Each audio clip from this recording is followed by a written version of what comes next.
Hola, ¿qué tal? ¿Cómo están? Me da muchísimo gusto estar con ustedes en Circuito Artístico Casas de la Cultura del Instituto Veracruzano de la Cultura. Muchas gracias por la invitación. Yo soy el explorador Guillermo Henry, narrador oral histórico para ustedes. Y en esta ocasión mi narración la he titulado Grandes exploradores y navegantes de la historia. Y bueno, voy a comenzar con Vasco da Gama, un portugués que nació en el año de 1469 y murió en el año de 1524. Vasco da Gama, el rey Juan II, pues le pidió que fuera a quitar algunos corsarios franceses que sin estar en guerra les estaban haciendo muy pesado su trabajo ahí a la salida del mar Mediterráneo para el océano Atlántico. Pues llegó y rápido, pum, pum, pum, pum, pum, les ganó. Se muere Juan II y el rey Manuel, le dice, oye, fíjate que pues ya se descubrió América en 1492 por Cristóbal Colón. Entonces, pues yo quisiera ver si mandé yo a 2 espías y los mandé a Egipto y los mandé a Arabia y efectivamente hay una costa este de África. ¿Por qué no te vas por el oeste y a ver si le puedes dar la vuelta y encontrar? Y luego dicen, oye, nada menos Bartolomé Díaz ya pasó el Cabo de la Esperanza y se puede pasar al Océano Índico. ¿Por qué no haces tú esa ruta? Y así es que él, con 5 naves, principalmente naos, 4 naos y una carabela, empieza transcurrir por la costa de África, pero pasando Guinea para pasar el Congo y poder llevar a este cabo de la Buena Esperanza, pues las olas son grandísimas y es verdaderamente tormentoso poder cruzar y dar la vuelta, porque es verdaderamente tormentoso ese mar, pero lo logró. Logró Vasco da Gama darle la vuelta, por lo que ahora se conoce como la isla de Santa Elena en Sudáfrica, y entra al Océano Índico, al este de África, y llega pues a la isla de Madagascar, donde los árabes pues lo reciben muy bien y él se presenta como que el rey de Portugal.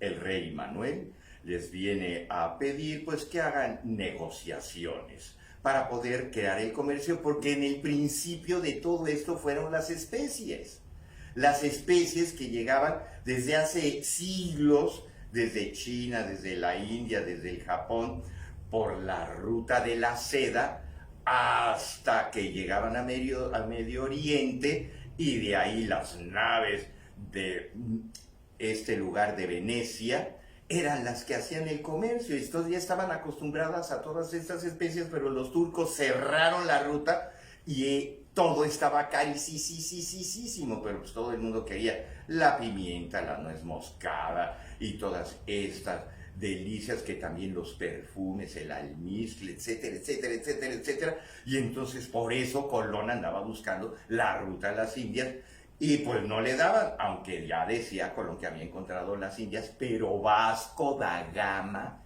logra, es el primero, nada más para dar toda esta vuelta, ya llevaba más de 10,000 kilómetros andados al dar el Cabo de la Buena Esperanza. Entonces todavía le faltaban otros miles de kilómetros, pero en Madagascar se dieron cuenta que pues no traían grandes riquezas como para intercambiar.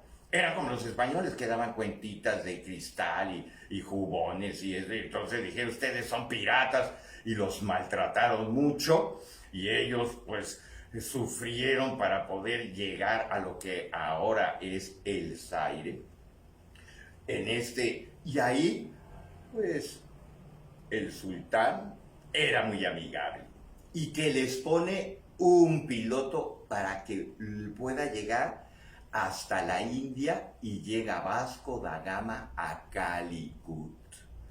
Así es que se descubre por los portugueses ya una ruta de Europa a la India en el año de 1497, que es el año en que Colón regresa también de su tercer viaje, en donde ya tenía muchos problemas, bueno, ya venía encadenado Colón, y le dicen los reyes católicos, oye, los portugueses ya descubrieron una ruta a la India y todo lo tuyo es costos y costos y costos, y ahora tú quieres ser el gobernador, no eres buen gobernador, administras muy mal. Entonces, pues él dice, bueno, pero yo estoy seguro que esta es la ruta y estoy a punto de encontrarla, y total que puede convencerlos. Pero Vasco da Gama, pues cuando regresa, lo que hacía nada más unos 15 días desde el norte de África hasta el sur, que se hacían 12, 15 días, se tardó 137 días porque todo era con el viento en contra.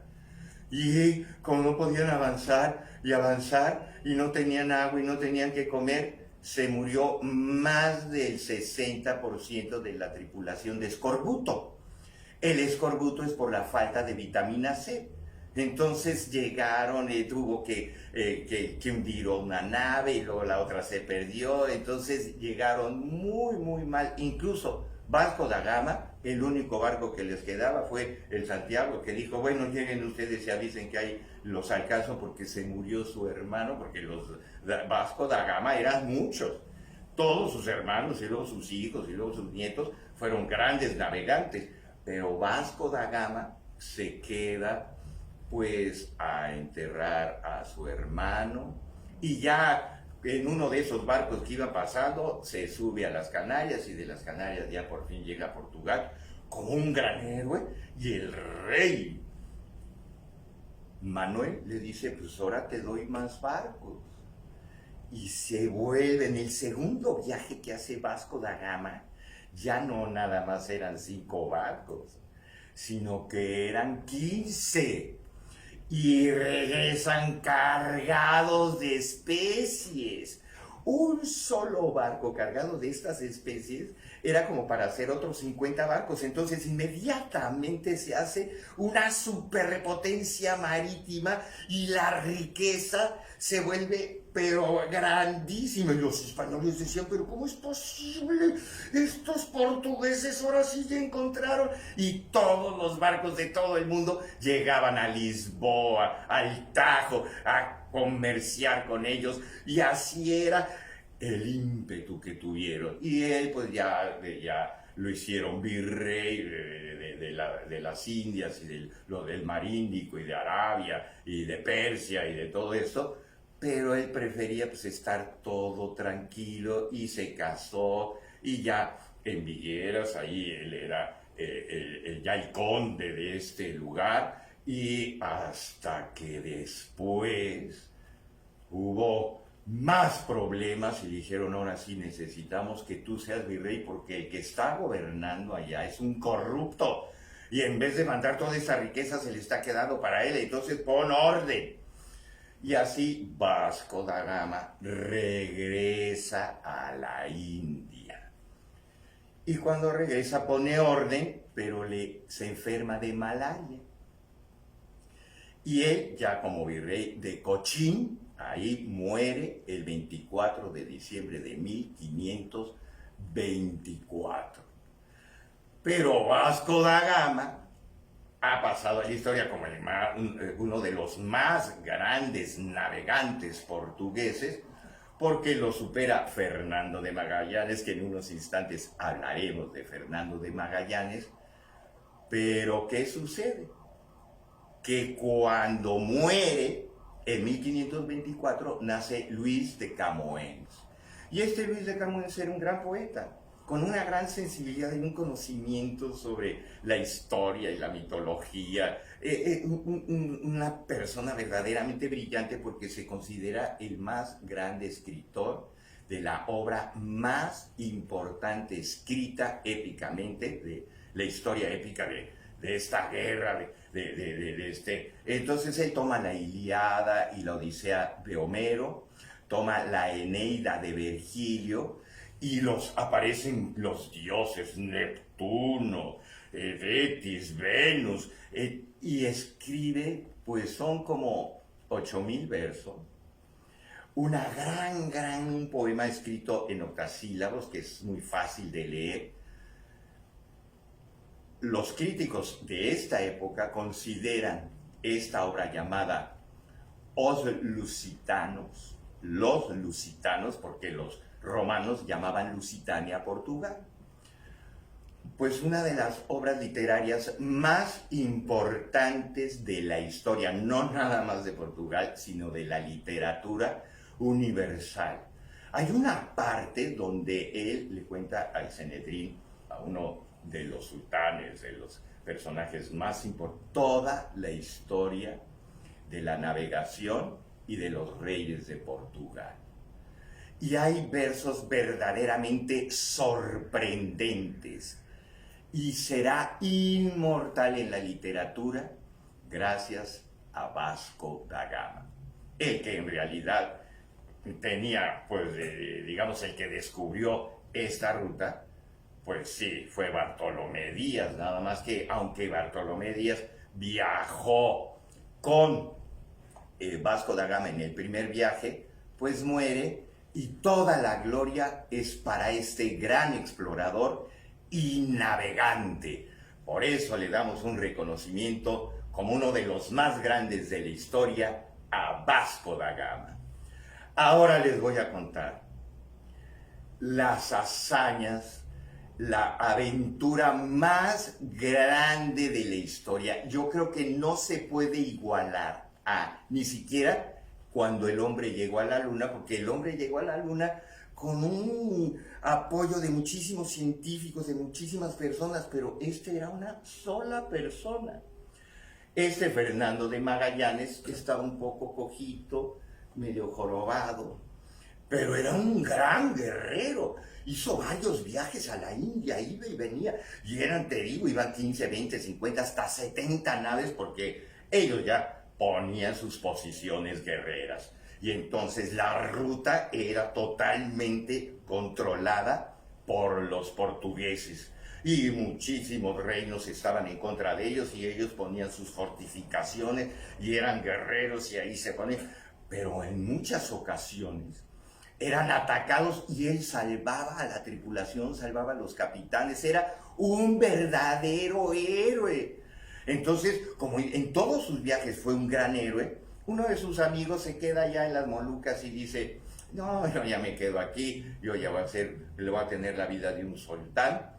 Y le dice: oye, fíjate que hay una ruta para llegar a las Molucas por otro lado, y le da la orientación y le dice: por medio de estas posiciones, ¿no? La altitud y todo el lugar exacto por donde puede llegar a las Molucas, pero ya por el oeste.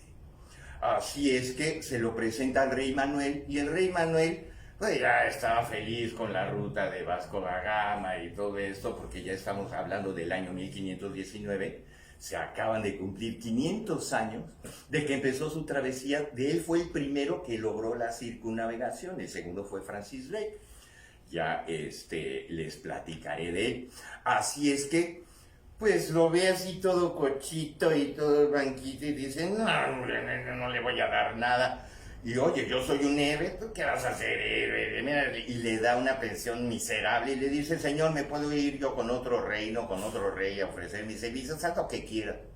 Y que se va con Carlos I de España, quinto del Sacro Imperio, y que le presenta su proyecto. Y dice: mire, yo ya sé cuál es el paso para poder llegar ahora sí, los españoles, a la ruta de las especias, a las Indias orientales. Como sí, y le enseña los mapas, todo en secreto, y le dice cómo va a llegar y que le da 5 barcos. y era una tripulación de 170 personas. Y en estos 5 barcos pues iban nobles y todo, pero él era portugués y todos los demás eran españoles, y en ese barco en el que iba, que era el Santiago, la nave capitana, había otras 4 más, y eran personas que todas habían navegado, pero los nobles empezaron a poner sus rencillas y decir que él se había equivocado y que no se encontraba el paso, porque llegaban al Amazonas y decían, aquí está el paso, y se regresaban. Y luego bajaban hasta el Río de la Plata, donde al capitán Solís terminó toda su tripulación comida por los caníbales, que es el Río de la Plata. Y ahí dijo, ¿este es el paso? Pues tampoco. Y tenía que llegar más al sur, pero ya era mucho frío, y encuentran a unos gigantes llamados, él les puso de nombre los Patagones, en lo que ahora se llama la Patagonia. Y dicen, hombre, este gigante, qué simpático, y si es amigo de ellos, y lo suben al barco, y hombre, cuando lo ve el rey, Carlos V, qué gusto. Y quieren dar la vuelta y no la encuentran, y hace un friazo, y el mar era intempestuoso, y eran olas de más de 10 metros, entonces regresan a este puerto, que ahora se llama Comodoro Rivadavia, y uno de los se pone en contra de él, o un barco también de él, se regresó y los traicionó, y fue decir, no, hombre, Magallanes nunca va a llegar, y da vueltas y vueltas y no encuentra nada, y le hace un juicio y lo deja como maroon, o sea, lo abandona. Así es que se quedan ahí más de 5 meses esperando, y con hambre y con frío. Pero gracias a los Patagones, pues les decían, no, pues aquí el Patagón, el gigante, la comida, pues es este y esas, algunas de esas eran hasta raíces. Y ya cuando llega el verano, se calma el mar y puede cruzar lo que ahora es el Estrecho de Magallanes. Y cuando está cruzando del Océano Pacífico al Océano Atlántico, hay una línea divisoria en el mar. No se juntan los colores del mar. Uno es así muy azul, y el otro es más verdoso. Pues le da la vuelta Fernando de Magallanes, y un mar en calma, por eso él le llama el Océano Pacífico.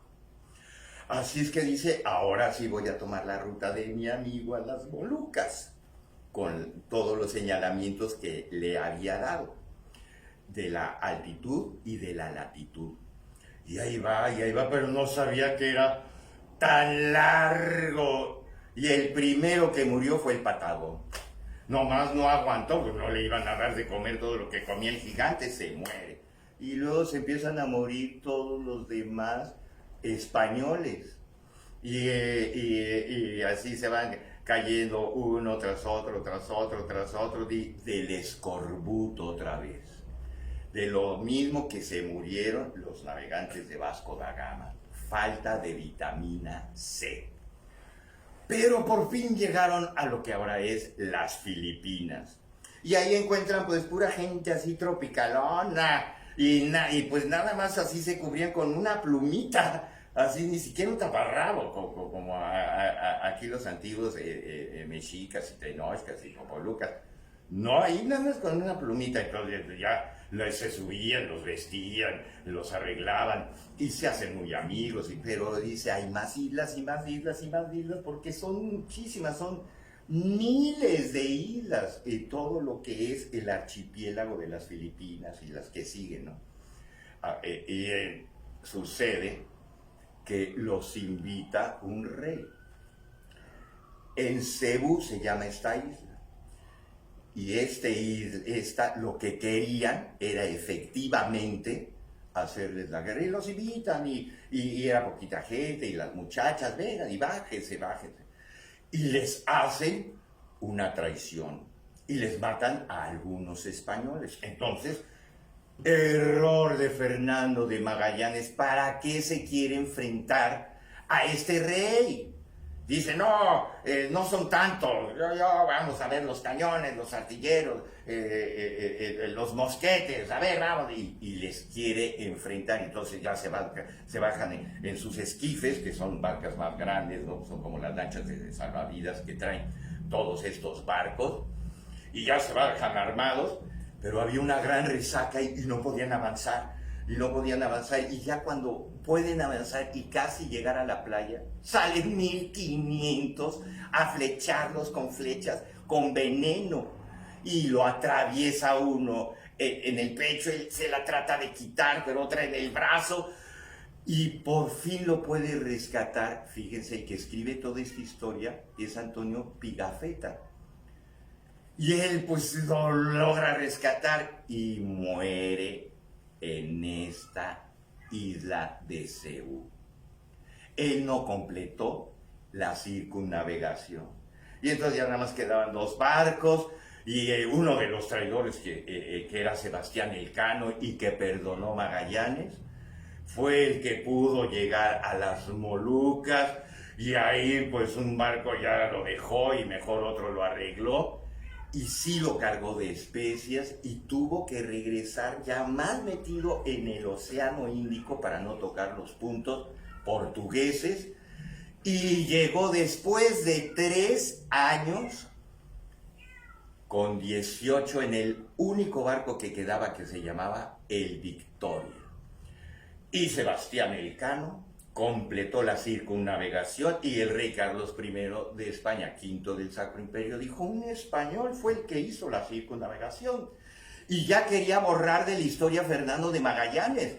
Y Antonio Pigafetta dijo: no, eso no es posible. Le había entregado todos sus libros con todo lujo de detalles. Entonces, conforme se pudo acordar, fue y publicó su libro de esta aventura, la más grande realizada por un ser humano, la primera circunnavegación.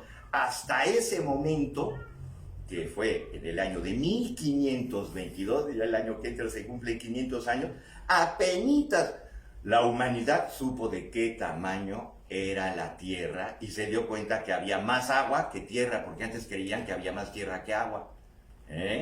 Entonces le merecemos un gran homenaje, porque en estos momentos se está viviendo toda su gesta heroica a Fernando de Magallanes. Para mí, el más grande navegante de todos los tiempos. Y gracias a Antonio Pigafetta, que lo escribió y no lo borraron de la historia.